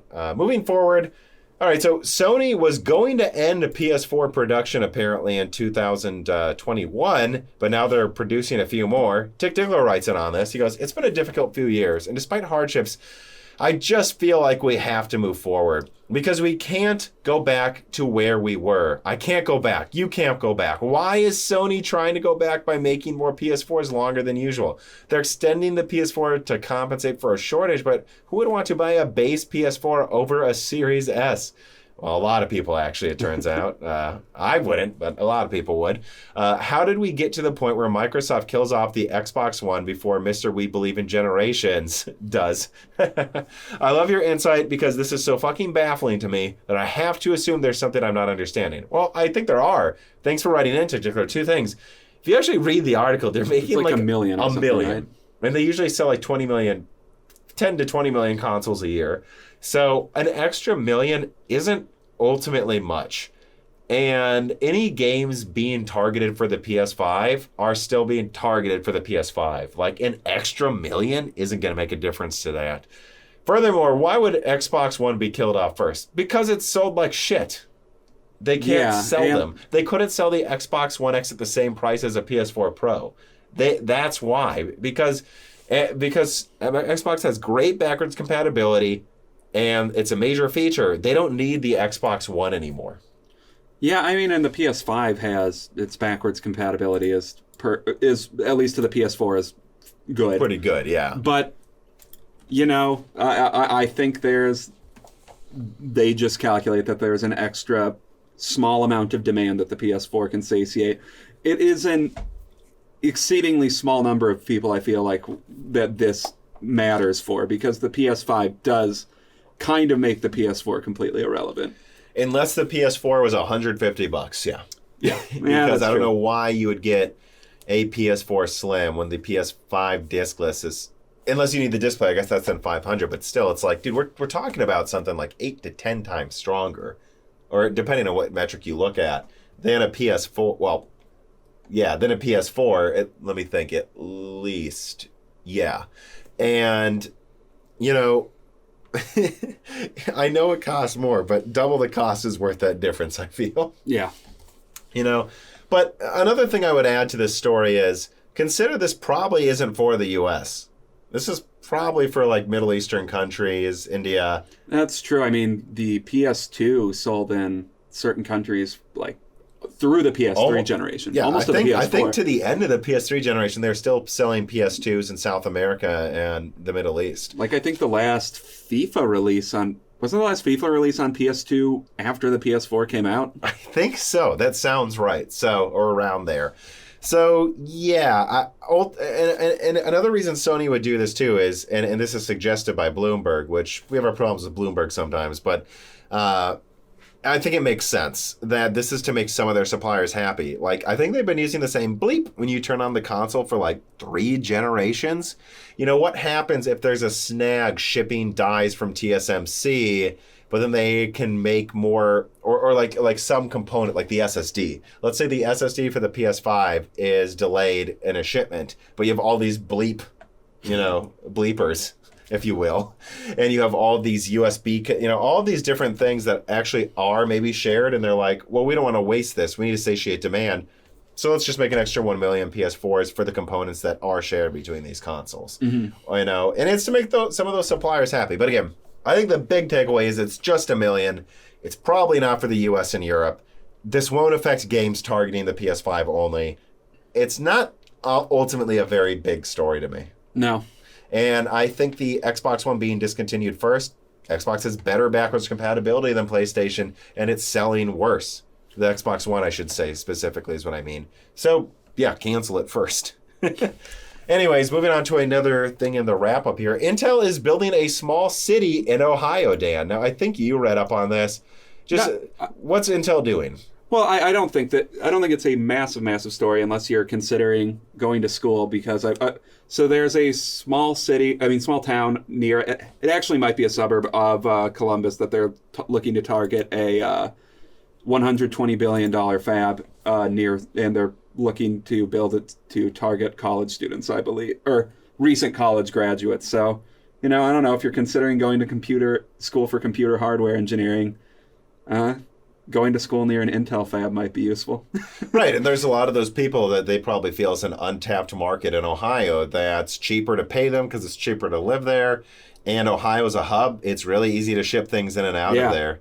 That was funny to me is I saw some people in the Moore's Law is Dead Discord, which again you get access to if you support us on Patreon, who were discussing this fab, and some people were like, why the hell would you do it in Ohio? And I'm like, why the hell would you put it anywhere? Ohio's just as good as anywhere else. There's smart people everywhere.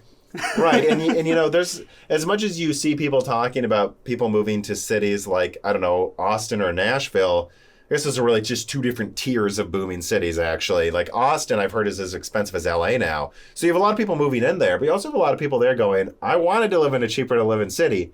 They'll move to Ohio from Austin to work at this Intel fab if they're raising a family. That's what a lot of people are probably going to do, is move from Austin to Ohio to work here to keep a lot more of their income home instead of spending 10 times as much on a house.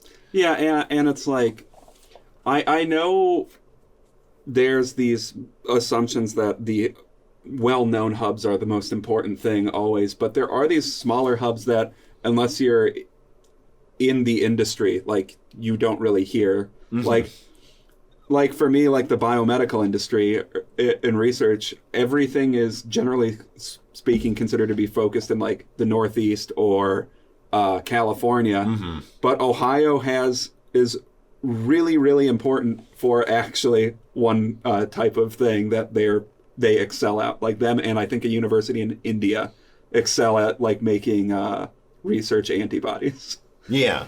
Well, and another, I think, good example is Rivian, that electric car company. We grew up in Bloomington, Illinois. That's where their plant is. Yeah. And that's where Mitsubishi had a plant. And that's actually next to Peoria, Illinois, where I lived in the first years of Moore's Law Zed's life, where Caterpillar does a ton of their manufacturing. And like so does, I believe, Komatsu and other companies that I worked with there. Like, guys, there's a whole hub in central Illinois, not for computers, but for all this auto manufacturing that people may, auto and construction manufacturing that people may forget about. There are these hubs, like you say, in places that a lot of people don't realize, and there's no reason not to put them in a central part of the United States. There's just no reason not to. It's cheaper. Mm-hmm. That's really my takeaway of this is I'm surprised people think it would be weird. Like, not everything has to be in the same place, guys. All right, so another story here, which I don't know if I touched on this at the end of my 3080 12 gigabyte leak, like shenanigans video. The 3050 with GA106. You could have argued maybe this should have been a main story, but I just want to point this out. It seems pretty legitimate that the first set of 3050s launch will use GA106, which again, the full die is 3,840 CUDA cores, and that they're going to be cut down to 2560, a 40% reduction in die on a die that isn't big, so probably doesn't ever need to be disabled more than 20%, if you ask me. Like, and this is the exact same config, 2560 CUDA cores, and I looked it up, same RLP, same everything, yeah, as the 3050 Ti laptop edition.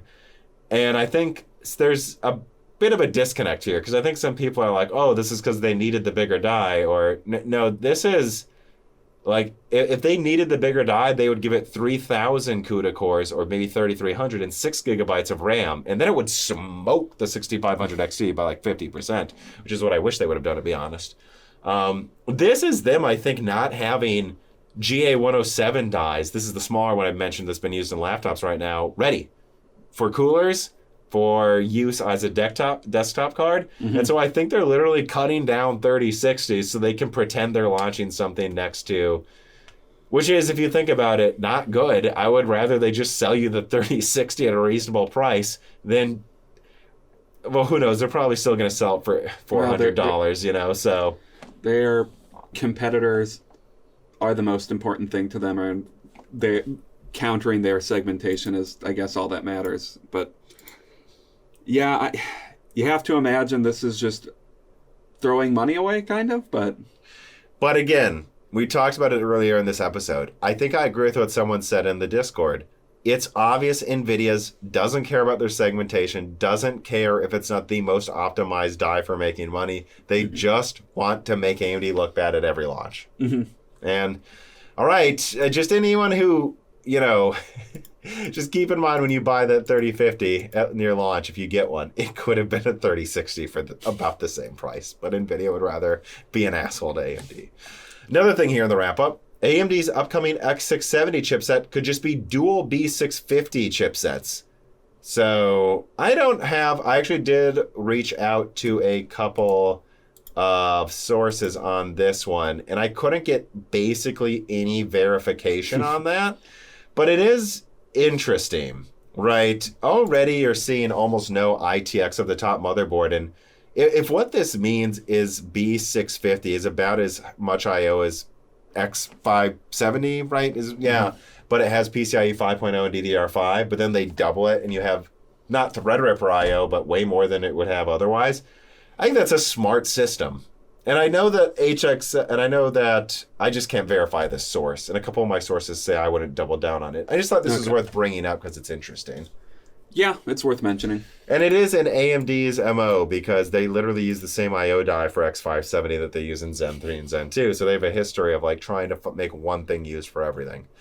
14 gigabyte per second SSD shown off with PCIe Gen 5, Dan. I mean, the one thing I'll say is, let's hope software eventually catches up to the speed, and actually other pieces of hardware catch up with the speed that newer SSDs can offer. Yeah, because I mean, you're going to get to something that's overall going to be about, again, it depends, because theoretically the PS5 SSD can like move certain assets way faster than even their reported theoretical numbers. Well, I should say, than their most reported numbers of 9 gigabytes a second. They've reported the other theoretical numbers. This gets you something that on average will be twice as fast as the PS5's SSD. The problem is there's no motherboard you can put it in right now. Yeah. Because it is an M.2 drive. But it is interesting to see on the horizon what we have coming maybe for a Zen 4 motherboard. More evidence, what's this here? More evidence Lovelace on TSMC 5 nanometer. I'm not going to dwell on this, just thought I'd throw it in.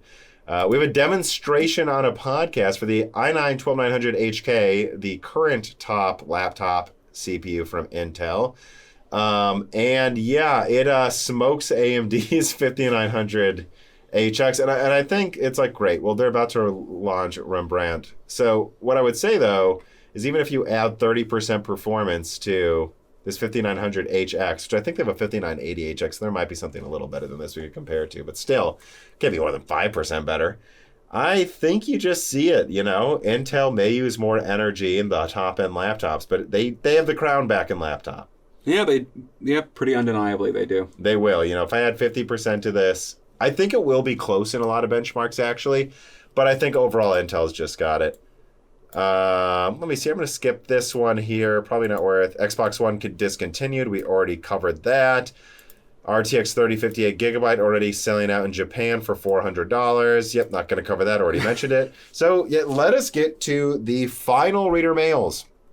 Savage SMC writes in, "Hi Tom and Dan. I'm a new Patreon member. Love your content. Keep up the great work. Thanks for supporting us, Savage. A savagely good decision you made, if I may say so myself." He goes, "It seems like we are within 1 to 2 years of hitting the point where something in the size or power range of a mid-tier laptop will be able to support 4K 120Hz gaming. When we hit this threshold, there seems to be a law of diminishing returns on improvements to absolute performance, at least what you can notice, and the space will move to power density for economics of scale. How do you envision each of the big vendors' roadmaps in this context? AMD, Intel, Nvidia, Apple. Are they all anticipating this and positioning things correctly? Are any of them making missteps now that that could affect their future markets if you have a crystal ball?" So I think this really touches on 2 points. Number one, yeah, I think that we could get mobile RDNA 3 cards that outperform a 6900 XT. And if laptops still cost the same or less than a equivalent desktop at any point in the future, well, that's a thing. I'm just upgrading to a laptop then and saying, bye-bye desktop, this is stupid. Now I can bring it with me anywhere. Like now I'll get a $2,000 laptop and just bring it with me. Yeah, and I do think there are just certain things. In a lot of ways, I think it's art design in video games right now that really makes a game look, even today, a game look better or worse than a different game, where there's a certain point where it's like the number of pixels you're putting on screen starts to matter less and less over time. Mm-hmm.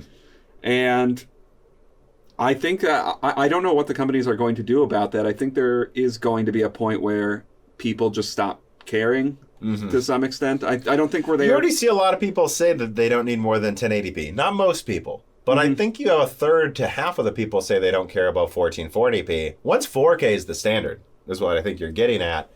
I think legitimately half of people at least will not care about anything higher. And that's where they'll almost you could almost argue you'd rather have it use less energy. Like it's a benefit to have the weaker card. Yeah, because at a certain point, more power isn't going to get you that much more gaming. Visual performance. Yeah. So I don't know what they're really going to do. I think, like he says, they do need to focus on, efficiency at a certain point to sell to more people, because eventually, I don't need a card that can do 16K 240 hertz. Right. But I do think, he says 1 to 2 years. I think we're actually about 3 years away, maybe 4, because RDNA 3 is going to maybe, hopefully, at least around double RDNA 2 performance. And Lovelace, I'm expecting 80% better than Ampere. So what do you get if you get that? Well, there's still games that are hard to run. And Asus, I believe, has announced a 4K 240 hertz mini LED or something insane. I know Samsung did, I believe. So we're still not there, to the 4K 240. I think that's where we're like, yeah, people don't care. 4K 240 HDR. And keep in mind, by the time we get to RDNA 3, we'll be at Raptor Lake, Zen 4, and then Meteor Lake and Arrow Lake and Zen 5. We'll be able to drive 240 hertz. Yeah. We're going to be able to by the time RDNA 4 is out. And so I think it's RDNA 4 that is going to be the one where we hit it. And if you have RDNA 4 easily doing 4K 240, but then you have mobile RDNA 4 easily doing 4K 120 and a decent form factor like a Razer 15-inch, yeah, I think most people won't care and might go with a laptop. As for who is making the missteps, I mean, right now it's Nvidia for sure. I mean, unless they're multi-die by RDNA 4, I think they're in big trouble. Yeah. And they can brute force it with 5 nanometer, I think, pretty easily. But I think if they're not competing with RDNA 4 and Elasti from Intel with a multi-die, it's a big issue.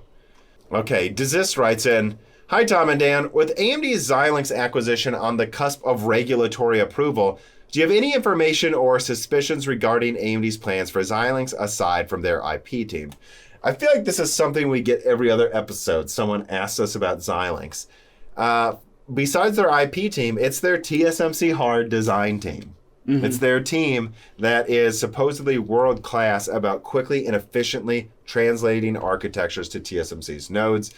And let's also not forget that they have all types of stuff like FPGAs and server IP. I would say don't understate the amount of IP that would benefit AMD. Thanks for listening and watching, everybody. Goodbye.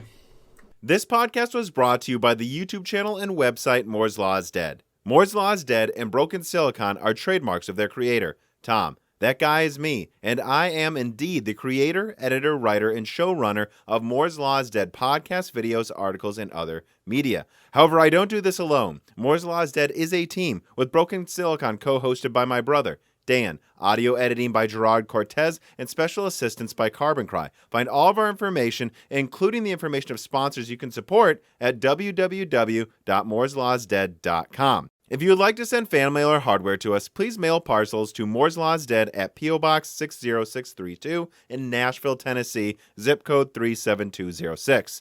And speaking of fans, patrons are what makes Moore's Law is Dead content possible. The aging business model of spamming ads all over the content is dying. The future of media will be built on fans paying for the content they actually want to exist. And so if you have the extra money, but only if you do, please consider supporting us. For just $2 a month, you get access to the exclusive podcast Die Shrink, voting on subjects of future podcast episodes, the ability to have your questions read aloud on Broken Silicon, Die Shrink, and Loose Ends, and of course, access to the Moore's Law is Dead Discord, full of like-minded people who would love to meet you and talk to you about computer hardware. I am one of them. Additionally, higher tiers get access to ad-free episodes of Broken Silicon, the entire back catalog of Flyover States podcasts and other projects Moore's Law is Dead has done, and thanks in the credits of videos and other perks as well. And hey, if you can't afford to support us, please do share Moore's Law is Dead videos and podcasts with friends and family on social media, Reddit, and forums, and give Broken Silicon a 5-star review on Apple Podcast or your preferred podcast app. All of this really does help so much. And if you'd like to advertise on the podcast, hire Tom for consulting, or are a person of interest who would like to be a guest, please reach out to the email address mlhbdead@gmail.com. But as I said, this podcast would not be possible without its patrons supporting it, and so now it is time to give a personal thanks to the greatest of the fans. The following supporters are at the 10 gigahertz or higher producer levels: Brad Medlin, Anthony Graffa, GUK, Benny Berlin, Justin Yant, Thomas Rupp, I Love You, Lynn Jim, Ivan K, Tom Bailey, Muhammad Akwari, Frederick Lau, Lin Yi, Justin Paris, Zachary Martin, Terrence Herod, Drita Full, Phil S, D31337 Antics, Jackson A. Miller, Jesse Jaskowiak, Josh Law, JBG, Travis Gooding, Canticle Philosopher, Lee Booking Kilo, Fatboy Diesro, Daniel Hyde, A Guy in PA 81, Nathan Mose, Cole Attic, Matt Salem, Aaron Close, F7GOS, Matthew Landavazo, My Name is Nobody, Judson N, Alethros, Jensen Wang, Hey There's a Kitty, Greg T. Wanchek, Rentaro Matsukata, John Jameson, Sam Benzel, Matthew Lane, Mark Raidmaker, Jan Rounder, Chris Licata, Michael McGee, Meyer Tech Rants, Eric Jansen, Jonathan, Patrick Groh, 3DS Boy 08, Dominique Koch, Stefan, Original Ross, Sandy, Garrido, Saunderson, Joaquin Hagan, Teak Autumn, Sol Connor, Michael Casa, Andrew S. C. Jitz, Aaron Keith, Gregory S. Ackers, Endless Longans, Tom Sanfilippo, Justice Brennan, Zutsu Taylor, Trevor Power, Stu Alenia, Daniel Nishbal, Franco Frederick, Dan Galanowski, Ian Clifford, Axel Cisneros, Leighton Perry, Joseph Kerriman, Brett Summers, Blake, Donovan Russell, Noah Nicoela, Zlicky, Martin Porshegi, David Cowden, Ricky Tan, Hulan, Patrick J.S., Justin Staples, Freddie Canos Jr., Stephen Coates, Kiwi Phil, Brucha, Jeremy So, Michelle Pell, Eddie Del Castillo, Joseph Floria, Luis Correa, Deke, Cheesy Ramen, Tyler Lindley, Tim Robbins, Jake Dude 23, Brian Riggleman, Justin Gower, Caillou Markelli, Dave McCoy, Valco Malev, Gabe Langner, Ronnie, DNA Tech, Michael Deaton, MJB1, Maurice Courtois, Wesley Sager, Sarcastro, My Sharona, Y Trui Rowan, William W. Draper, Air Rats, Spamtum G. Spamtum, Henry Zhang, Stephen Hart, Christopher A. Butler, Greg, Peter Moore, Amiable Chief, Justin Thomas, Sam Miller, Sammy Malas,